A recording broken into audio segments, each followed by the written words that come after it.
Powder বানাবো। Gym করে যারা তাদের পক্ষে খুব সুবিধা হবে। প্রোটিন পাউডার তো অনেক প্রচুর দাম, তার জন্য লাগছে পাম্পকিন সিড, ফ্ল্যাক্স সিড আর সিয়া সিড মিলিয়ে 25 গ্রাম আছে। তিনটে মেশানো আছে আমার একসাথে, ফ্ল্যাক্স সিড, সিয়া সিড আর পাম্পকিন সিড, তিনটে মিশিয়ে 25 গ্রাম।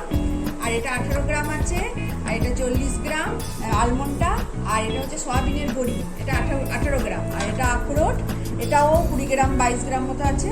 আর এটাও আপনার 18 গ্রাম মতো আছে কাজু বাদামটা। আর এটা হচ্ছে ওয়াটারমেলন সিড, এটা 10 গ্রাম আছে। আর এখানে আছে আপনার এটা হচ্ছে আপনার পেস্তা, পেস্তা নিয়েছি অল্প করে। আর এখানে এটা 6টা মতো এলাচ নিয়েছি।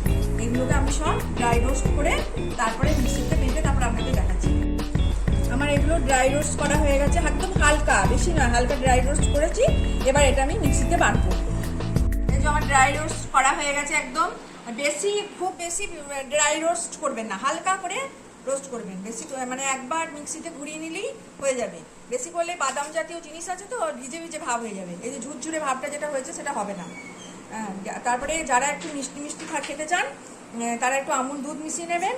আমুল দুধ মিশিয়ে এরকমভাবে আমুল দুধ মিশিয়ে, কোনো দুধের সাথে, যারা দুধের কোনো প্রবলেম নেই তারা দুধের সাথে খাবেন, আর নাহলে জল দিয়ে খাবেন।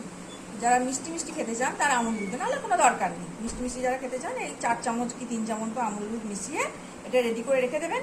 যখন জিম থেকে আসবেন বা জিম যাওয়ার সময় এটা খেয়ে চলে যাবেন, জল দিয়ে গুলে কিংবা দুধ দিয়ে গুলে। আর যারা একটু এইটা ফ্লেভারটা চকলেট ফ্লেভার পছন্দ করেন তারা এখানে একটু কোকো পাউডার মিশিয়ে, একদম চকলেট কালারের হয়ে গেল, কোকো পাউডার মিশিয়ে তারা এটা দুধের সঙ্গে বা জলের সঙ্গে খেয়ে নেবেন, চকলেট ফ্লেভারটা পছন্দ করেন।